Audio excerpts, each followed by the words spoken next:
শ্রী শ্রী সদ্গুরু সংঘ পঞ্চম খণ্ড এড়েদহে ও সপ্তগ্রামে অস্বাভাবিক রূপে মন্দিরের দ্বার উদ্ঘাটন। একদিন ঠাকুর পরমহংসদেবের সঙ্গে ধর্মালাপ করিতে করিতে বলিলেন, ভগবানের বিগ্রহাদি ও চিত্রপট এখন ভাবশুদ্ধরূপে প্রায়ই অঙ্কিত হয় না। পরমহংসদেব শুনিয়া বলিলেন, তুমি এড়েদহে মন্দিরের বারান্দায় যে চিত্রপট আছে তা দেখেছ? ঠাকুর বলিলেন, না। পরমহংসদেব বলিলেন, ওই চিত্রপট খুব ভাবশুদ্ধ রূপে আঁকা হয়েছে, একসময় গিয়ে দেখে এসো না। ঠাকুর বলিলেন, আপনি সঙ্গে করে নিয়ে গেলে হতে পারে। তখন পরমহংসদেব যাওয়ার একটা দিন স্থির করিয়া দিলেন। ঠাকুর ওই দিন পরমহংসদেবের সহিত এড়েদহে উপস্থিত হইলেন। মন্দিরের সম্মুখে গিয়া দেখিলেন দরজা বন্ধ। তখন উহারা বাহিরে থাকিয়া ঠাকুরকে নমস্কার করিয়া সমীপবর্তী মহাপ্রভুর সময়ের একটি বৈষ্ণবের সমাধি দর্শন করিলেন। ঠাকুর ভাবাবেশে তথায় লুটাইতে লাগিলেন। পরে ওই স্থান হইতে আসিয়া বিগ্রহের আঙিনার পাশে একখানা ঘরে বসিয়া রহিলেন। ঠাকুরকে ভাবাবেশে বিহবল দেখিয়া পরমহংসদেব গান ধরিলেন। ঠাকুর ওই সময়ে আঙিনায় পড়িয়া গড়াইতে লাগিলেন। কিছুক্ষণ পড়িয়া থাকার পর ঠাকুরের বাহ্য জ্ঞান হইল। তখন তিনি বিগ্রহ দর্শনের জন্য মন্দিরের নিকটে আসিলেন। দেখিলেন তখনও দরজা বন্ধ। পূজারী ভিতর দিক হইতে সম্মুখের দরজা বন্ধ করিয়া পশ্চাৎ দিকের দরজায় তালা বন্ধ করিয়া চলিয়া গিয়াছেন। ঠাকুর দরজার সম্মুখে সাষ্টাঙ্গ হইয়া পড়িলেন। অকস্মাৎ অমনি দরজাটি খুলিয়া গেল। সকলেই দেখিয়া অবাক। সঙ্গীরা সকলে মন্দিরের চতুর্দিকে ঘুরিয়া দেখিলেন অপর কোনো দিকে দরজা খোলা আছে কিনা, কিন্তু সকলেই মন্দিরের পশ্চাৎ দিকের দরজা তালাবন্ধ দেখিলেন। কিছুক্ষণ পরে পূজারী আসিয়া দরজা খোলা দেখিয়া অত্যন্ত বিস্মিত হইলেন এবং প্রসাদী মালা পরমহংসদেব ও ঠাকুরের গলায় পরাইয়া দিলেন। পরমহংসদেব বারান্দার সেই সুন্দর চিত্রপটখানা ঠাকুরকে দেখাইয়া চলিয়া আসিলেন। এই প্রকার ঘটনা আর একবার থইপাড়ায় হইয়াছিল। শ্রীধরের মুখে শুনিলাম, ঠাকুর একদিন মহেন্দ্রবাবু, শ্রীধর প্রভৃতি গুরুভ্রাতাদের লইয়া সপ্তগ্রামে উদ্ধারণ দত্তের পাটে ষড়ভুজ মহাপ্রভুর বিগ্রহ দর্শন করিতে গিয়াছিলেন। পূজারী দূর হইতে তাহাদিগকে দেখিতে পাইয়া ভিতর হইতে মন্দিরের দরজা বন্ধ করিয়া আঙিনায় আসিয়া দাঁড়াইলেন। দরজা খুলিয়া দিতে অনুরোধ করায় বলিলেন, 5 শিকা প্রণামী না দিলে দরজা খুলিব না। ঠাকুর পূজারীর জেদ দেখিয়া বলিলেন, তাহলে দর্শন করব না। ঠাকুর আর কিছু না বলিয়া মন্দিরের আঙিনায় সাষ্টাঙ্গ হইয়া পড়িলেন। আশ্চর্যের বিষয় এই, মন্দিরের দরজা তখন অকস্মাৎ খুলিয়া গেল। ঠাকুর বলিলেন, মহাপ্রভু দরজার পাশে দাঁড়ায়ে আমাদিগকে উঁকি মেরে দেখছেন। ভিতর হইতে খিল দেওয়া দরজা অকস্মাৎ আপনা আপনি খুলিয়া গেল দেখিয়া পূজারী নিতান্ত অপ্রস্তুত হইয়া পড়িলেন এবং ভয়ে ও বিস্ময়ে ঠাকুরের নিকট পুনঃ পুনঃ ক্ষমা চাহিলেন। মহেন্দ্র মিত্র মহাশয়ও ওই ঘটনা এই প্রকারই হইয়াছিল বলিলেন।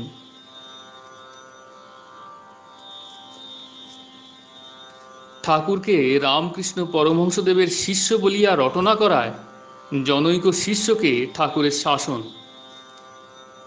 শ্রী শ্রী রামকৃষ্ণদেবের মাহাত্ম্য বলিতে বলিতে ঠাকুরের সমবয়স্ক আমাদের একটি ব্রাহ্ম গুরুভ্রাতা বলিলেন,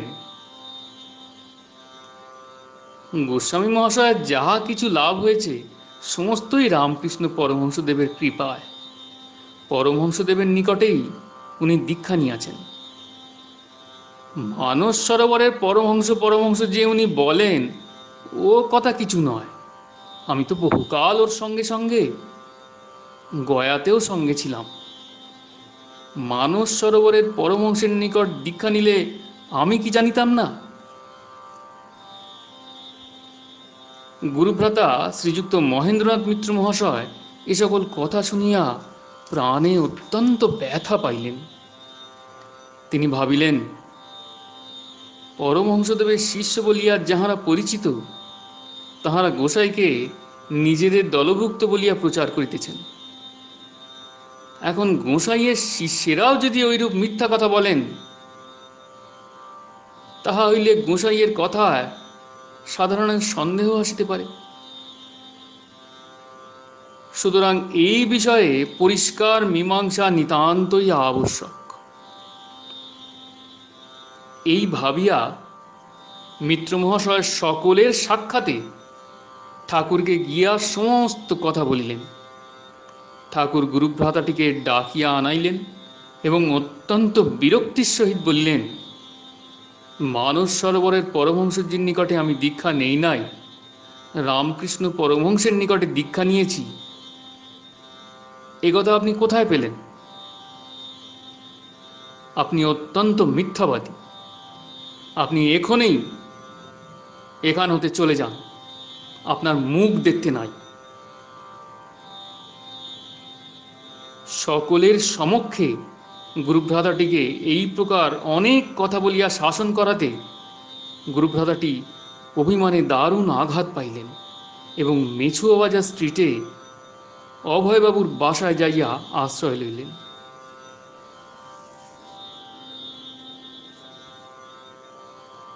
আমার শালগ্রাম সম্বন্ধে ঠাকুরের কথা। শালগ্রাম পূজা 22শে ভাদ্র, বুধবার। শেষ রাত্রে উঠিয়া শৌচান্তে গঙ্গায় যাইয়া স্নান সন্ধ্যা তর্পণ সমাধা করিয়া আসিতে ভোর হইল। রাস্তায় যাতায়াতে প্রায় 1000 গায়ত্রী জপ করিলাম। আজ একাদশী, হরিবাসর। ভগবানের নাম করিয়া দিনটি কাটাইব মনে করিয়া আনন্দ হইল। ন্যাসান্তে নির্দিষ্ট সংখ্যা জপ করিয়া গঙ্গাজল তুলসীপত্র শালগ্রামকে অর্পণ করিতে লাগিলাম। বেলা প্রায় 3টার সময় পূজা শেষ হইল। ঠাকুর আজ বেলা 3টার সময় অকস্মাৎ আসন হইতে উঠিয়া আমার শালগ্রামটি চাহিলেন। আমি উহা ঠাকুরের হাতে দিলাম। ঠাকুর শালগ্রামটি লইয়া বারান্দায় গেলেন। বাম হস্তের তালুতে উহা রাখিয়া এক দৃষ্টে উহার পানে তাকাইয়া রহিলেন। পরে দক্ষিণ হস্ত ঊর্ধ্বে উত্তোলনপূর্বক তুড়ি দিতে দিতে হরিবোল হরিবোল বলিয়া নৃত্য করিতে লাগিলেন। কিছুক্ষণ পরে শালগ্রামটি আমার হাতে দিয়া নিজ আসনে গিয়া বসিলেন।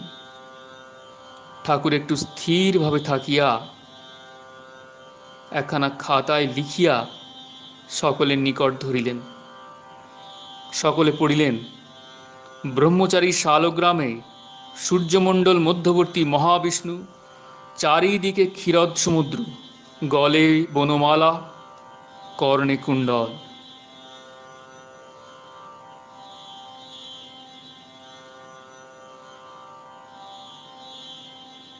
অস্ফুট স্বরে বলিলেন, ভারতবর্ষে এইরূপ শালগ্রাম আর 2টি আছেন। একটি কোনো সাধুর নিকটে, আর একটি নর্মদার তীরে। ইনি ক্ষীরদার্ণবসায়ী অষ্টভুজ মহাবিষ্ণু।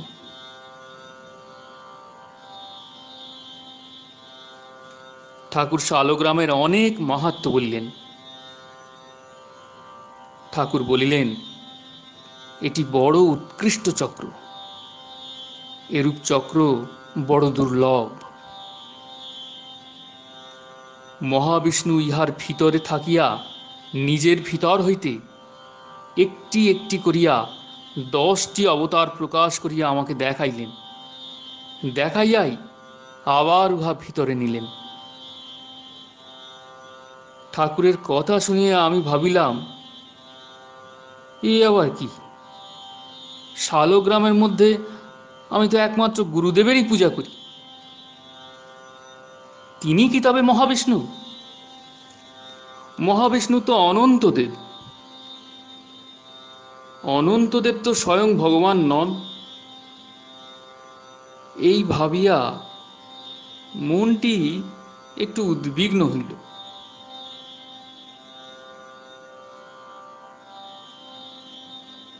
তখন ঠাকুরের দিকে চাহিয়া দেখি, ঠাকুরের রূপটি খুব সুন্দর গৌরবর্ণ হইয়াছে। মনে হইয়াছিল গৌরাঙ্গ প্রভুই স্বয়ং ভগবান, নিত্যানন্দই অনন্ত। শালগ্রামে বুঝি গৌরাঙ্গ নাই, গুরুদেব বুঝি নিত্যানন্দ প্রভু। আমার এই সন্দেহ দূর করিবার জন্য বোধ হয় ঠাকুর গৌর হইলেন। এমন সুন্দর গৌরবর্ণ ইতিপূর্বে কখনো ঠাকুরকে দেখি নাই। আর দিন ঠাকুর আমার দিকে বাম পার্শ্ব রাখিয়া এমনভাবে বসেন যে ঠাকুরের শ্রীঅঙ্গের বাম দিকই মাত্র আমার দৃষ্টিতে পড়ে।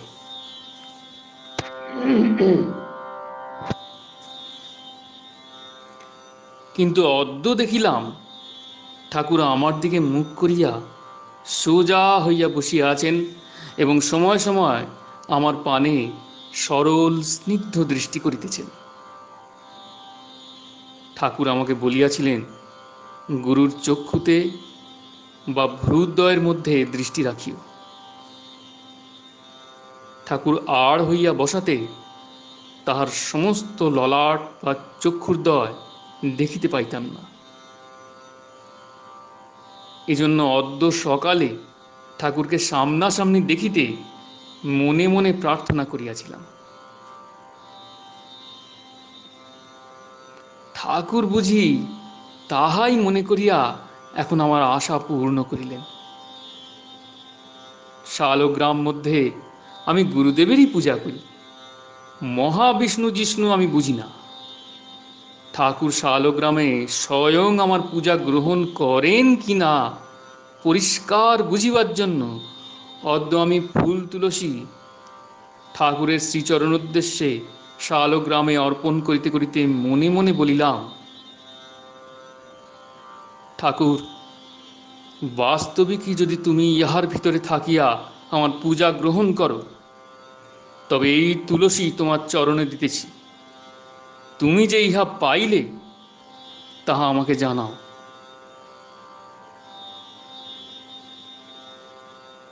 এই কথা বলিয়া তুলসী দেওয়া মাত্র ঠাকুরের দিকে চাহিয়া দেখি ঠাকুর চঞ্চল দৃষ্টিতে শালগ্রামের দিকে তাকাইয়া তাকাইয়া খপ করিয়া নিজের পদাঙ্গুষ্ঠ দক্ষিণ করে ধরিলেন এবং বাম করে করঙ্গ হইতে জল লইয়া শালগ্রামের পানে দৃষ্টি স্থির রাখিয়া দক্ষিণ পদাঙ্গুষ্ঠ 2-3 বার ধুইয়া ফেলিয়া আবার চক্ষু বুঝিলেন। আমি ওই পদাঙ্গুষ্ঠেই তুলসী দিয়াছিলাম। তুলসী দেওয়ার সময় আমার চক্ষে জল আসিয়াছিল। মনে হইতেছিল ঠাকুর যেন আমাকে আশীর্বাদ করিলেন। কেহ জিজ্ঞাসা করিলেন, ভিন্ন ভিন্ন শালগ্রাম পূজায় কি একই ফললাভ হয়? শালগ্রাম পূজায় কি উপকার হয়? ঠাকুর লিখিলেন, সত্য, রজ, তম মনুষ্যের এই 3 গুণ। এই 3 গুণের সঙ্গে প্রত্যেক শালগ্রাম চক্রের মিলন আছে। যে চক্রের সহিত সাধকের অধিক মিল, সেই চক্র সম্মুখে রাখিয়া পূজা করিলে ব্রহ্মশক্তির প্রকাশ দেখা যায়।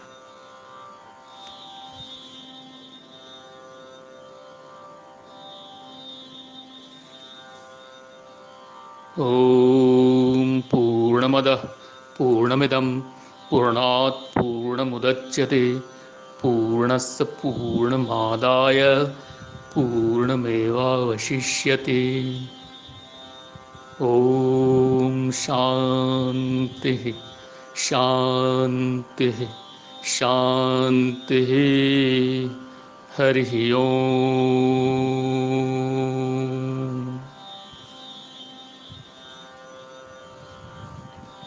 जय गुरु जय गुरु जय गुरु। प्रणाम।